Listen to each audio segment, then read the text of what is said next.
काही दिवसांपूर्वी नाशिकमधली गुन्हेगारी संपत असल्यामुळे पोलिसांची फार प्रशंसा झाली. पण आता असं काही समोर आलंय ज्यामुळे पोलिसांच्या कामगिरीवर पुन्हा प्रश्नचिन्ह उभे होत आहे.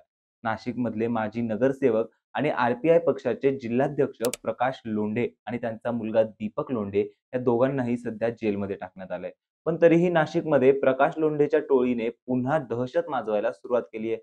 त्यामुळे जेलमध्ये असूनही त्यांची टोळी बाहेर गुन्हे कसे करते असे प्रश्न पोलिसांना विचारले जात आहेत. सातपूर परिसरात त्यांच्या टोळीने एका तरुणावर चाकूने हल्ला केला. त्याच्यावर पेट्रोल ओतून त्याला जाळण्याचा प्रयत्नही केला. हे सगळं प्रकाश लोंढेची टोळी स्वतः करते, की यात प्रकाश लोंढे हाच मास्टरमाइंड आहे? बरं, या प्रकरणात प्रकाश लोंढे यांचे संबंध केंद्रीय मंत्री रामदास आठवले यांच्याशी असल्याची माहिती देखील समोर आली. मग यात रामदास आठवले यांची काय प्रतिक्रिया आहे? काय घडतंय सध्या नेमकं नाशिकमध्ये? पोलीस त्याच्या विरोधात काय ॲक्शन घेतील?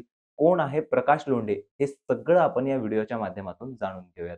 नमस्कार, मी अर्णित जोशी आणि आपण पाहत आहात cut to cut. Mumbai, Pune, Beed, Chhatrapati Sambhajinagar याचसारखं नाशिकलाही गुन्हेगारी पार्श्वभूमी आहे. नाशिकच्या सातपूर परिसरात नुकतीच एक घटना घडली, ज्यात एका तरुणावर हल्ला करण्यात आला. चाकूने त्याच्यावर वार करून नंतर पेट्रोल टाकून त्याला जाळण्याचाही प्रयत्न केला गेला. त्या तरुणाचं नाव होतं चंद्रकांत विश्वकर्मा. या हल्ल्यामुळे परिसरामध्ये भीतीचं वातावरण निर्माण झालं. प्रकाश लोंढे टोळीने पुन्हा एकदा आपली दहशत निर्माण केली आहे. आर-पी-आयचे जिल्हाध्यक्ष आणि माजी नगरसेवक प्रकाश लोंढे आणि त्यांचा मुलगा दीपक लोंढे सध्या पोलिसांच्या ताब्यात असतानाही टोळीच्या गुंडगिरीत काहीच फरक पडलेला नाहीये. धक्कादायक म्हणजे प्रकाश लोंढे सध्या पोलिसांच्या ताब्यात असूनही हा हल्ला करण्यात आला, ज्यामुळे पोलिसांना एका प्रकारे आव्हान दिलं गेलंय. नाशिक पोलिसांनी काही दिवसांपूर्वी क्लीनअप ह्या नावाची एक मोहीम चालू केली होती, ज्यात अनेक गुन्हेगारांच्या मुसक्या आवळल्या गेल्या होत्या. प्रकाश आणि दीपक लोंढे यांना जेलमध्ये टाकणं हेही या मोहिमेचाच एक भाग आहे. तरी पण प्रकाश लोंढे यांचा दुसरा मुलगा भूषण लोंढे अजूनही फरार आहे आणि तो सातपूर गोळीबार प्रकरणातील मुख्य संशयित आहे. यासोबत आणखी एक प्रकार घडला होता, तो म्हणजे खंडणीचा.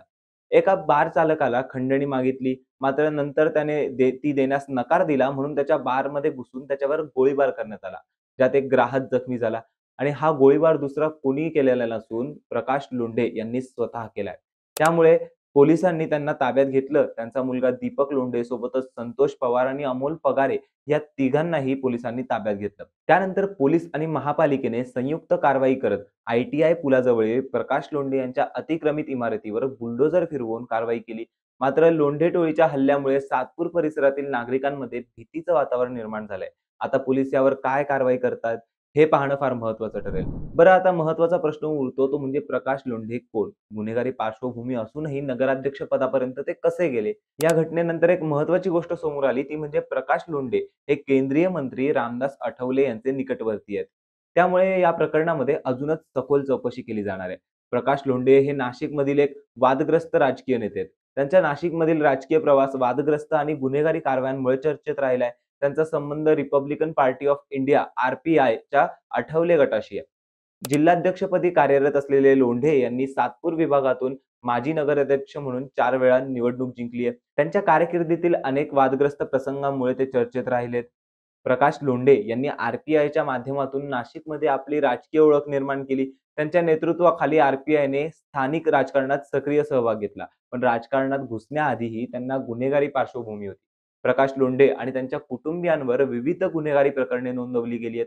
त्यांच्या मुलावर हत्येचे आरोप आहेत. जसं की 2015 मध्ये त्यांचा मुलगा भूषण लोंढे आणि त्याचा साथीदार संदीप गांगुर्डे यांना 2 व्यक्तींच्या हत्येप्रकरणी आरोपी म्हणून अटक करण्यात आली होती.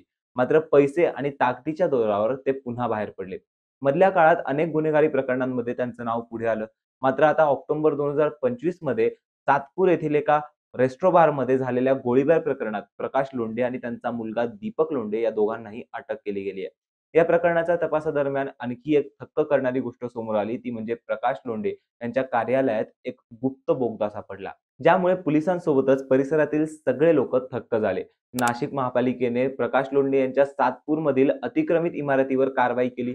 प्रकाश लोंढे यांना इमारतीची मालकी हक्क दाखवण्यासाठी कोणतेही पुरावे सादर करता आले नाहीत. पण आता प्रश्न असा उभा राहतोय, की खंडणी आणि गोळीबाराच्या प्रकरणात प्रकाश लोंढे आणि त्यांचा मुलगा अजूनही जेलमध्ये आहेत, तर मग बाहेर गुन्हे करतंय कोण? पोलीस यावर काय ॲक्शन घेत आहे? काही दिवसांपूर्वी ॲक्शन मोडमध्ये आलेले पोलीस आता मात्र त्यांच्यावर काय प्रतिक्रिया देतील हे बघणं फार महत्त्वाचं आहे. प्रकाश लोंढे यांची राजकीय आणि गुन्हेगारी कारकीर्द वादग्रस्त आहे. त्यांच्या कारवाईमुळे नाशिकमधील राजकारण आणि गुन्हेगारी वातावरणावर मोठा प्रभाव पडलाय.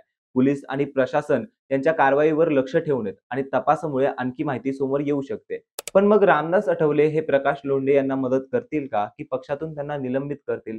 समाज कल्याणासाठी ज्यांना निवडून दिलं तेच जर समाजात दहशत माजवत असतील, तर अशा राजकारणी किंबहुना गुन्हेगारच म्हणावं लागेल त्यांना. त्यांच्या विरोधात सरकारने काय केलं पाहिजे? तुम्हाला काय वाटतं? कमेंट करून नक्की कळवा आणि या घटनेच्या आणखी अपडेट्ससाठी कट टू कटला सबस्क्राईब करा.